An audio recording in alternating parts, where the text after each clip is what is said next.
Hello students, welcome to my channel. Today we are going to study class 6 NCERT chapter 1 of history, that is what, where, how and then.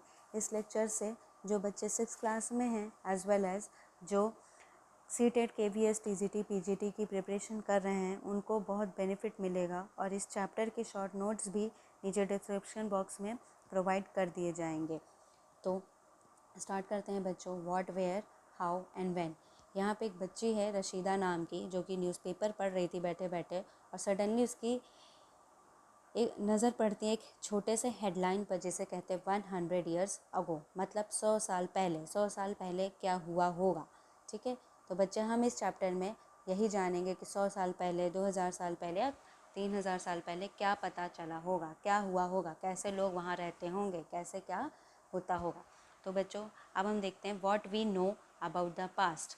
सो अब हम देखेंगे कि हम अपने past से कई चीज़ें देखेंगे, जैसे कि लोग वहाँ कैसे खाते थे, कैसे रहते थे, कैसे कपड़े पहनते थे, क्या कैसे उनका घर था। जैसे कि आज की स्टाइल हम देखते थे कि लोग आज पिज़्ज़ा बर्गर खा रहे हैं, ठीक है, आज जीन्स टॉप पहन रहे हैं। तो पहले के लोग कैसे रहते होंगे, पहले के घर कैसे रहते होंगे, तो हम उनकी बात करेंगे। और धीरे धीरे कैसे कैसे एवोल्यूशन हुआ हम वो जानेंगे। जैसे कि पहले के लोग हंटर्स थे, ठीक है, मार के खाने वाले थे। फिर उसके बाद हर्डर्स हुए, फिर देखो एवोल्यूशन हुआ, फार्मर्स हुए। फिर उसके बाद राजा महाराजा बने तो रूलर्स हुए, रूलर्स के बाद मर्चेंट्स भी आ गए।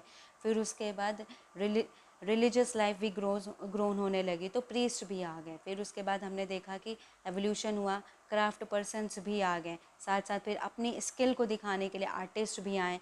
आर्टिस्ट जैसे जैसे लोग ग्रो हुए, डेवलप हुए, उनका माइंड सेटअप चेंज हुआ, उनके स्किल्स भी डेवलप होने लगे। तो जैसे क्राफ्ट पर्सन्स हुए, फिर आर्टिस्ट आए, म्यूजिशियंस हुए और फिर साइंटिस्ट आए। तो देखिए कैसे कैसे हंटर से लेके आज साइंटिस्ट तक कैसे कैसे एवोल्यूशन हुआ, कैसे लोग ग्रो किए। तो वही चीज़ हम हिस्ट्री से जानेंगे। साथ साथ जैसे कि अब आज के बच्चे हम देखते हैं कि लोग बहुत ऑनलाइन गेमिंग खेलते हैं, ठीक है। तो लोग पहले के बच्चे कैसे गेम खेलते थे, उन वो कैसे स्टोरी सुनते, उनके दादी दादा कैसे स्टोरी सुनाते थे, वो कौन से गेम खेलते थे, क्या वो देखते थे, कैसे वो गाने सुनते थे। तो हम इन सब चीज़ों के बारे में जानेंगे हिस्ट्री से। History is basically study of past, तो हम पास्ट के ही बारे में जानेंगे यहाँ पे। और this is the chapter of introduction. तो हम ये मतलब समझ लीजिए कि हिस्ट्री का एक इंट्रोडक्टरी चैप्टर है कि हम कैसे कैसे एवोल्यूशन हुआ, कैसे कैसे लोग यहाँ पे हुए। समझ लीजिए एक एंशंट लाइफ है, तो आप बस यही जाने कि उनकी लाइफस्टाइल कैसे थी, कैसे एवोल्यूशन हुआ, कैसे लोग आए। तो बात करेंगे पहले नर्मदा रिवर की। तो नर्मदा रिवर मैं आपको दिखा देती हूँ मैप में। नर्मदा रिवर इधर है, इस रीजन की हम बात करेंगे। तो नर्मदा रिवर यहाँ पे people have lived along the bank of this river for several 100,000 years. Some of the earliest people who lived here were skilled gatherer. मतलब यहाँ के जो लोग थे हम लोगों को मिले वो स्किल्ड गैदरर थे, ठीक है बच्चों। कैसे थे? स्किल्ड गैदरर थे। लोगों को पता था कि कैसे फूड को गैदर करके हमें खाना है, और साथ साथ इनको प्लांट का भी यूज़ करना आता था। They knew about the vast wealth of plants in the surroundings, forest, and collected roots, fruits and other forests produced for their food.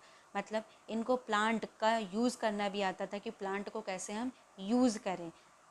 They also hunted animals, मतलब ये एनिमल्स को हंट भी करते थे। तो ये एक तरीके से कैसे हो गए? हंटर एंड गैदरर हो गए, हंटर एंड गैदरर हो गए।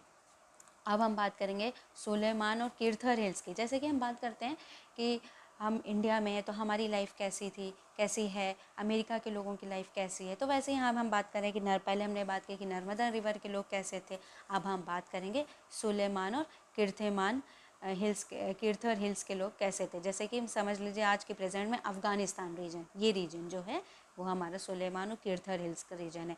तो यहाँ पे हमने देखा कि हम लोगों को मिला कि some of the areas where women and men first began to grow crops such as wheat and barley about 8,000 years ago are located here.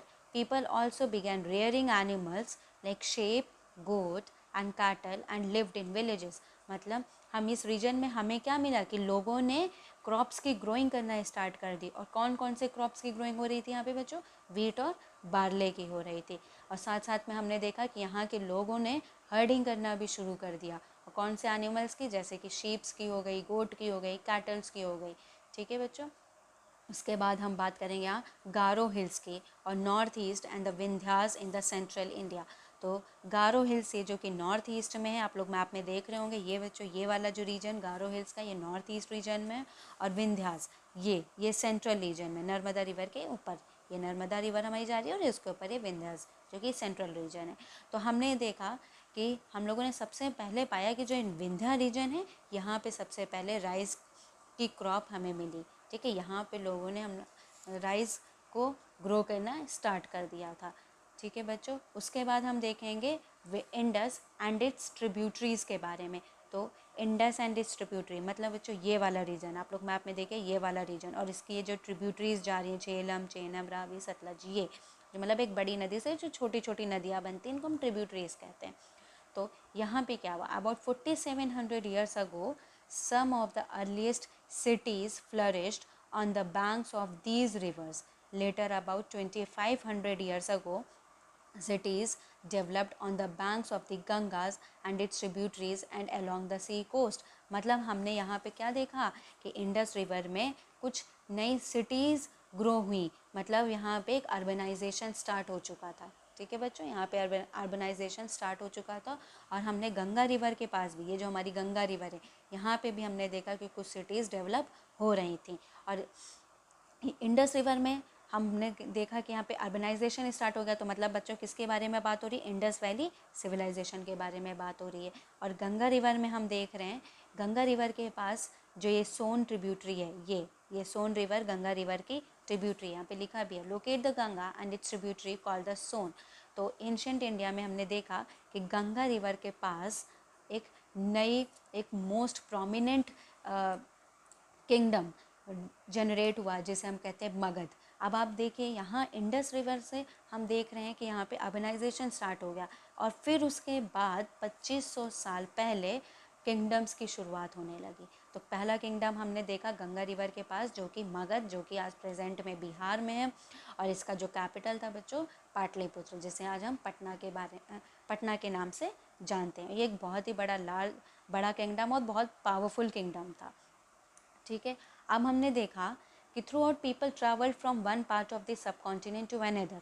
The hills and high mountains including the Himalayas, deserts, rivers and seas made journeys dangerous at time but never impossible.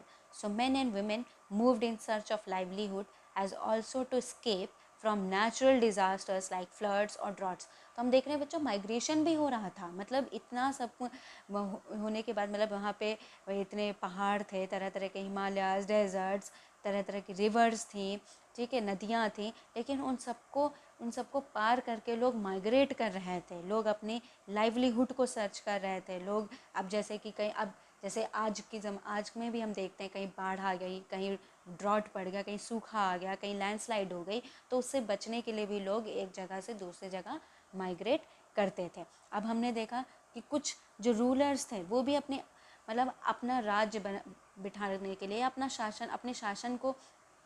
शासन के लिए वो अपनी armies को लेके साथ मार्च करने लगे दूसरी कंट्री में रूल करने के लिए। साथ साथ हम देखेंगे मर्चेंट्स ने भी ट्रैवल करना स्टार्ट कर दिया अपने सामान के साथ कि हम इधर से उधर अपने सामान को बेचेंगे।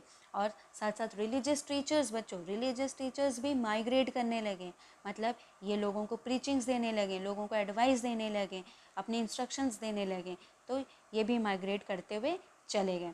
अब साथ साथ हम देखेंगे बच्चों कि जो स्पिरिट ऑफ एडवेंचर, मतलब जो डर के आगे वाले जीत वाले जो थे बच्चों, वो भी माइग्रेट कर रहे हैं। ठीक है, वो भी दुनिया देख रहे हैं और अपने आइडियाज़ को शेयर कर रहे हैं। जैसे अब आप खुद ही देखिए, अगर हम इंडिया से अमेरिका जाते हैं या अमेरिका से इंडिया यहाँ आते हैं या यूरोप जाते हैं, तो हम उनके बारे में जानेंगे, वो हमारे बारे में जानेंगे। अगर हम वहाँ जाएंगे तो वो हमारे कल्चर को देखेंगे, हम उनके कल्चर को देखेंगे। तो एक दूसरे की जगह, एक दूसरे कंट्रीज़ में माइग्रेट करके हम एक दूसरे का कल्चर बहुत इजीली जान लेते हैं। अब बच्चों यहाँ बात करेंगे नेम ऑफ द लैंड, हमारी कंट्री का नाम कैसे पड़ा। हमारी कंट्री के बच्चों दो नाम है, एक इंडिया और एक भारत। एक इंडिया और एक भारत। तो इंडिया बच्चों, the word India comes from the Indus called Sindhu in Sanskrit. मतलब इंडिया वर्ड बच्चों कहाँ से ओरिजिनेट हुआ, इंडस रिवर से, और इंडस को सिंधु कहा जाता था। सिंधु किस लैंग्वेज में कहा जाता था बच्चों? संस्कृत लैंग्वेज में सिंधु कहा जाता था। तो इस नाम को देने वाले सबसे पहले कौन थे? ईरानियंस और ग्रीक्स। सबसे पहले ईरानियन और ग्रीक्स ने इस नाम को हम दिया था इंडिया को। तो उन्होंने बोला कि जो नॉर्थ वेस्ट रीजन में जो लोग रह रहे हैं उन्होंने हिंदोस कहना स्टार्ट किया। सिंधु को हिंदोस भी बच्चों कहते थे, हिंदोस या तो इंडोस। ठीक है बच्चों, सिंधु को हिंदोस भी कहते थे या तो इंडोस भी कहते थे। तो जो ईस्ट के साइड जो पढ़ा नाम हमें, वो इंडोस से वो मॉडिफाइड होकर क्या बना? इंडिया। तो ग्रीक और ईरान ने हमें इंडिया नाम दिया। और इंडिया नाम कहाँ से आया बच्चों? इंडस रिवर से आया। और कब पढ़ा हमें बच्चों? 2500 साल पहले, 25 ईयर्स अगो। और एक नाम और पड़ा है हमारे इंडिया का, एक नाम और है हमारे देश का बच्चों, भारत। तो भारत ये माना जाता है बच्चों कि ऋग्वेदा से पता चलता है। ऋग्वेदा ने हमें ये 3500 साल पहले बताया कि जो ग्रुप ऑफ पीपल जो कि नॉर्थ वेस्ट में रहते थे, मतलब the name Bharat was use for a group of people who lived in the north west and who are mentioned in the Rigveda. मतलब अ ग्रुप ऑफ पीपल मतलब लोगों का समूह जो नॉर्थ वेस्ट में रहते थे और ऋग्वेदा में मेंशन किया गया, और उन्होंने उनको भारत नाम से बोला। ठीक है बच्चों, तो आज के लिए बस इतना ही।